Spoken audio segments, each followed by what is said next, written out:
Good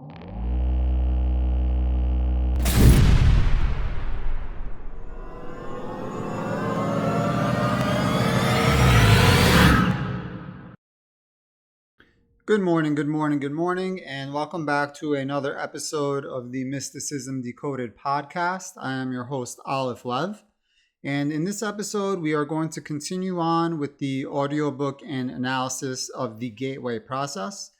We are getting pretty close to the end here, and we've hit a lot of hard-hitting and important topics and concepts, and there's no break for the weary. So let's get right into section 31, the out of body movement. And we're going to get through section 33 today, covering the role of REM sleep and information collection potential.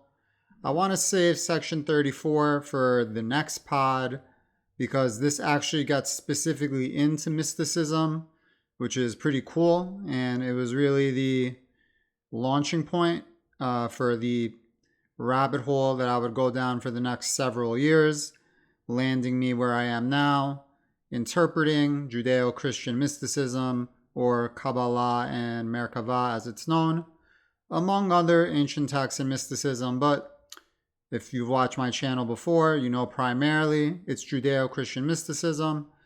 And the book that I wrote, Connect to Source, actually compares this declassified CIA document, the Gateway process, to the first book of Kabbalah called the Sefer Yetzirah, meaning the Book of Creation in English, the only book to ever be attributed to be written by Abraham, the patriarch. And specifically, I draw the comparisons as to where the Yetzirah is talking about the genesis of the universe and aligning it with the Gateway process and those passages that it discusses the genesis of the universe. And then also, very importantly, the creation of the golem in the Sefer Yetzirah, what people consider to be a mythical folklore figure.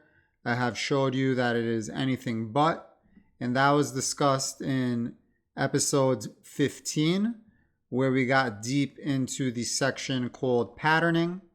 And that was really part one. Part two is going to be whenever I start covering my book in the next YouTube series. We'll be getting even deeper into the golem and actually into the specifics as written in the Yetzirah. And then again, tying it back to this section patterning in order for us to understand that the golem, which is a humanoid soulless automaton brought forth from the ether, is not mythical or folklore, but is a manipulation of matter and energy done in a altered state of consciousness, in a high vibratory state of consciousness.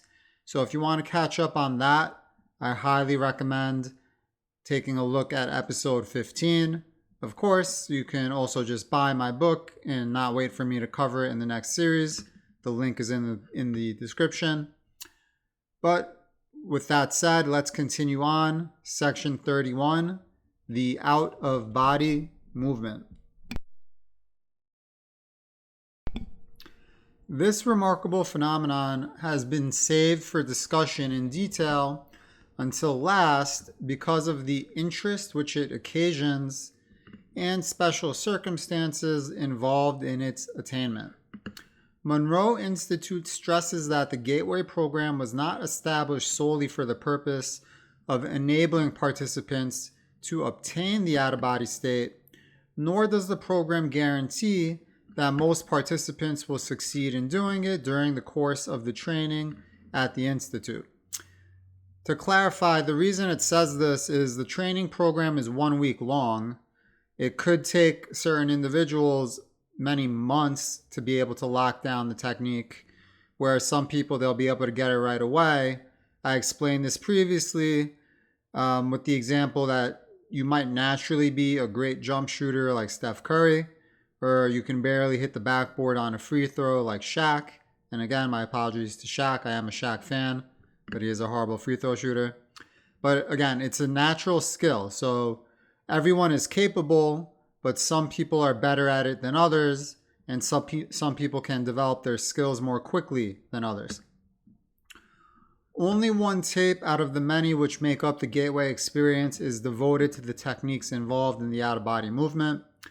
So these Gateway tapes, the Hemi-Sync process that we've been discussing, it's really to put you in a position to raise the speed of your vibrations, and that's what gives you access to the different focus levels, meaning the thresholds of speed of vibrations you've crossed, and the things that you could do in those focus level states. So the faster you raise your vibrations, the closer you get to being in the state of what we call the God or God consciousness, who is vibrating at the state of infinity, which is why God is in a state of all potentiality and in all places at all times, where everything that is not God consciousness is essentially confined energy, slowed down energy, so that it is not vibrating in infinity, so that it has its own sound, its own frequency, but also then its own form, its own individuality, and as a byproduct, its own unique location. Basically, these techniques are merely designed to make it easier for the individual to achieve the out-of-body state when his brainwave pattern and personal energy levels have reached the point that he is in apparent harmony with his surrounding electromagnetic environment, such that he feels that he has reached the threshold where separation is a possibility. So again, being able to actually make the out-of-body movement where you're separating spirit from body, it is a lot to do with your belief in its possibility. Not only do you have to believe it being possible, you have to go further than that. You have to know it. To know something is stronger than to believe in something. So you have to know it. That's the level of conviction you need. To facilitate achieving the out-of-body state, Bob Monroe, the founder of Monroe Institute, is quoted in a recent magazine article as saying that in order to assist the participant, the particular Hemi-Sync tape concerned with that technique employs beta signals of around 2,877.3 cycles per second. Since 30 to 40 cycles per second is considered to be normal range for beta brainwave signals, and those are the signals associated with the wakeful state, it is apparent that the Monroe Institute is convinced that the same heightened state of brainwave frequency output, which promotes altered state of consciousness, is also an important consideration in assisting in achievement of out-of-body states. The actual techniques employed for separating from the body involve such simple maneuvers as rolling out, lifting out, after the fashion of a telephone pole, wherein the individual separates in a rigid head-first manner, such that he finds himself standing at attention at the foot of his physical body and is sliding out through either end of his body. So if you remember on one of my prior pods, if you caught that one, I was telling a story about this individual I had met named Ebonique, where she was telling me that she had developed a system for going out of body where in the morning, as soon as she wakes up, so you're still in this near delta state, that theta delta state that you really need to get into in order to go into out of body. And we're going to see this more in the next section regarding REM sleep.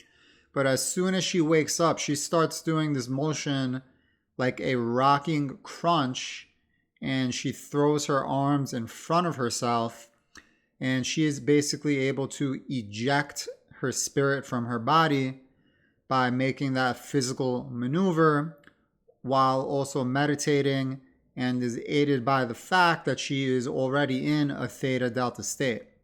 So if you're starting in a complete awake state beta, you are doing meditation to get to the theta delta state. But if you're taking advantage of how things naturally are when you're either falling asleep or just waking up, it's sort of like you've cheated and you're skipping the meditation portion, and now you're able to just get out of body by doing the physical maneuver and having the conviction. And this is a first-hand story from someone who's done it, Ebonique. You should consider me a reliable witness. This is exactly what she told me.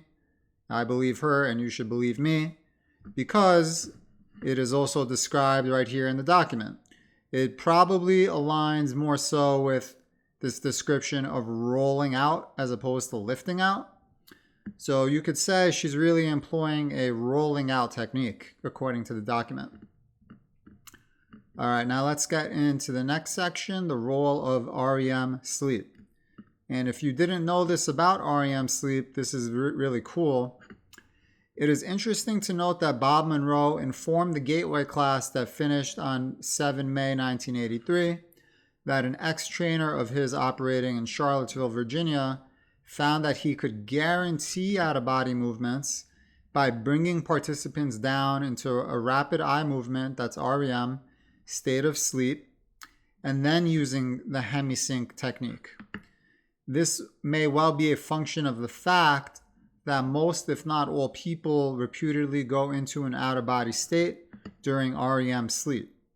So what this means is all of us actually do go out of body every single night during REM sleep. It is just that we are not necessarily aware of it, especially if we can't remember the dreams, which many people can't, but some people can.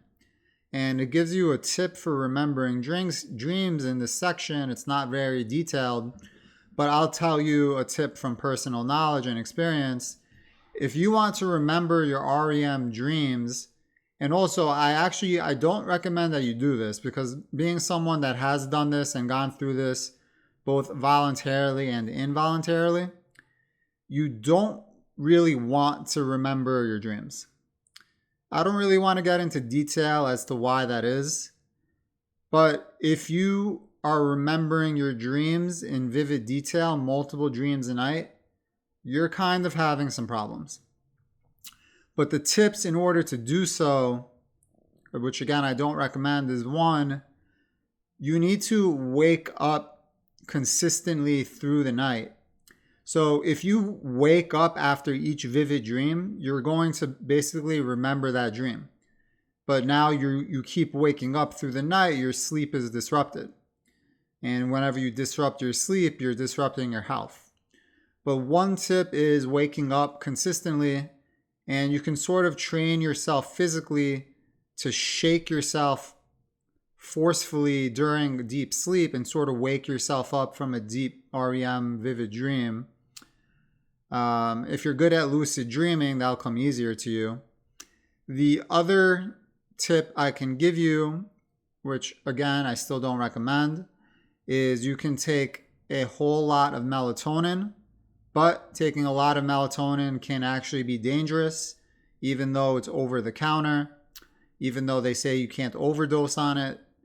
Being an extremely heavy melatonin user for many years, I could tell you it is not completely risk-free. And in a future pod, I'm going to describe a situation in which I had an interaction between melatonin and antibiotics, which actually almost ended up taking my life. And let me just say to you, again, even though it is over the counter in America, it's actually prescription only in many other countries. It is a hormone, and it is not risk-free. Okay, it is not risk-free. Perhaps you can't overdose on it by itself, but it is also not well understood. Melatonin is not well understood, and even less understood is the way melatonin interacts with other supplements. And I could tell you from nearly dying that melatonin and things like antibiotics do not go well together. So if you're going to take melatonin to help you sleep, take like 1, 3, or 5 milligrams, because there's even really more melatonin in there than what they advertise to begin with. And it can be dangerous, and it can also be habit forming. So even though they say it's not, I could tell you it is, and you build up a tolerance to it, so you need more melatonin. I was basically using 24 milligrams of melatonin a night for multiple years. Now, I was enjoying having vivid dreams for many years as well. I was sort of like tripping in my sleep, not considering like I was doing a drug, but looking back, now I would say I really was kind of like doing drugs.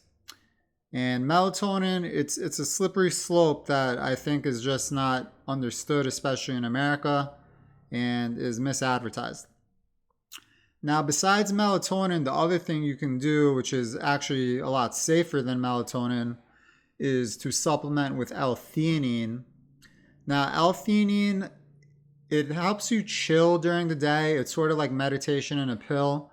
We're going to get into this further on a future pod as well. And I did talk about this on a previous pod a little bit.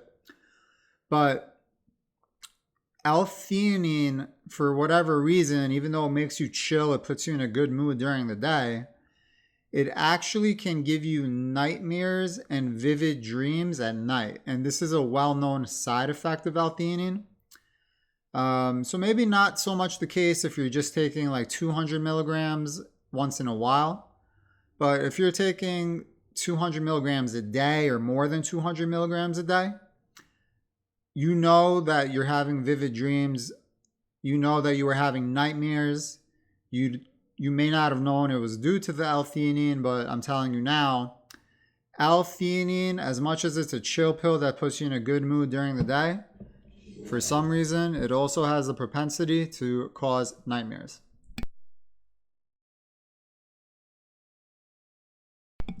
But if you want to remember your dreams, you're going to have to wake up throughout the night, and melatonin and L-theanine can help you reach that goal.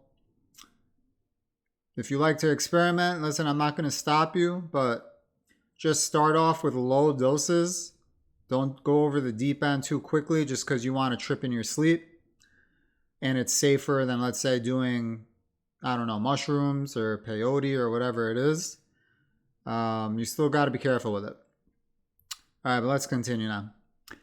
REM sleep is the deepest possible level of ordinary sleep and involves complete disengagement of the body's motor cortex functions from the neck down and nearly complete suppression of consciousness in the left brain hemisphere. The effect of this is to put the body in a state of complete stillness so far as the skeletal muscle structure is concerned, thereby further promoting the state of deep rest needed to eliminate the bifurcation echo. In addition, it leaves the right hemisphere of the brain free to respond to the instructions and suggestions contained on the gateway tape. However, the use of the hemisync tapes at this point may be less a factor in actually achieving the out-of-body state than it is a matter of focusing the brain enough so that a residual memory of having naturally achieved an out-of-body state is carried into the waking state. Indeed, it may even be postulated that some dreams associated with deep levels of sleep are in fact functions of the same kind of altered consciousness involved in interaction with the universe that plays a role in all of the focus 12, 15, and 21 states described above. The difference between those states and the condition of the mind in REM sleep seems to be that the left hemisphere is almost totally disengaged in the latter experience, such that memory of what was achieved in the altered states of consciousness cannot usually be retrieved by conscious desire because the left hemisphere has no knowledge of its existence or its location in the right hemisphere. So the reason that we don't remember these dreams typically is because our left brain, our left hemisphere is shut off when they are occurring. But whenever you wake up consistently right after that dream, the left hemisphere is getting access, and that's why you can remember it. Admittedly, some people can be trained to remember their REM state dreams through intense conditioning in the waking state, but even that may be more of a function of establishing pathways in the right hemisphere, which the left hemisphere can access following re-entry into the wakeful state, then it is an indication of any specific left hemisphere conscious involvement in the process during REM sleep. So that's what I just said. Whenever you wake up right after a dream, your left hemisphere is regaining access to the right hemisphere, so now it can remember. But your sleep is disrupted now, and I would rather sleep well. In any event, the 3 apparent conditions required for voluntarily inducing an out-of-body state in most individuals seems to be achievement of a state of profound quiet in the body such that the bifurcation echo fades and resonance at approximately 7 Hz is established. 2, synchronization of the 2 brain hemisphere wave patterns, which of course is hemisync, and subsequent stimulation of the right hemisphere of the mind to attain a state of heightened alertness, which of course interferes with brain hemisphere synchronization, but not until a sufficient level of enhanced frequency range has first been established to help achieve the out-of-body state. Okay, so let's get to section 33 now. And this talks about things you could do while in the out-of-body state. So section 33, information collection potential. The information acquisition potential associated with the out-of-body state seems to attract the most attention from the standpoint of developing practical applications for the gateway technique. Unfortunately, although the out-of-body state can apparently be achieved by many people without excessive expenditure of time or effort, the purpose to which it can be put are currently limited by the fact that although individuals in that state may travel anywhere on an instantaneous basis in either the terrestrial or other spheres, information distortion in the former context remains a major concern. So what this is saying is, remember, in an out-of-body state, you can travel anywhere in the time-space dimension and also in the other dimensions between time, space, and what we call that infinite energy of God. And as the Sefer Yetzirah states, there's a passage that says 10 and not 9, 10 and not 11, in regards to the genesis of the universe. And we know that this has to do with the dimensions of the universe. So the Sefer Yetzirah specifically is saying that there are exactly 10 dimensions, not 9, not 11, which matches with the original idea of string theory, which now goes to 11. Although obviously, if you're siding with the Yetzirah, which I am, that is wrong, or it's a classification error. I believe M theory sticks with 10. That we'll get into in future pods. Picking up, to date, according to one of the trainers at the Monroe Institute, numerous experiments have been conducted involving persons moving from one coast to the other in the out-of-body state to read a series of 10 computer-generated numbers in a university laboratory. So they're saying that they've done experiments where they sent experimentees out of body from one coast of the country to the complete other coast to read numbers off a computer screen. Although most have acquired enough of the digits to make clear that their consciousness was present, none have ever succeeded in getting all 10 correct. So in these experiments, they're saying that the experimentees, out of the 10 numbers, they were able to get most of them right, but not all 10. And what this seems to indicate is that there is some sort of information distortion. And what I've explained to you guys on prior pods is that we're always looking at probabilities. So whenever we're reading the Akashic records, the wave interference patterns, and we're looking at the past, present, future, we're always looking at it to a high probability because of the nature of the universe, where we have infinite timelines that are constantly branching off into new timelines off one another. So to understand that they can get some of the numbers correct but not all 10, This would make sense because of the probabilistic nature. I may have butchered that word a little, I'm sorry. But there can also just be a limitation on this function to begin with. So even besides the probability feature, it could just be a type of cosmic law, for example, that God put in, that even when in the out-of-body state, analytical type things like reading numbers is just not purely allowed. For example, would this work with reading lottery numbers in the future? If you go out of body to look at the winning lotto numbers in the future, can this work? Well, according to this, it would have information distortion, so it may not. Now, are there ways around this information distortion? I think that there might be. Not going to get into it in this pod, but I think that there could be ways around the information distortion with other participants involved being the key thing. All right, let's continue. This seems to be a function of the fact that physical reality in the present is not the only holographic influence which the individual may encounter in an out-of-body state.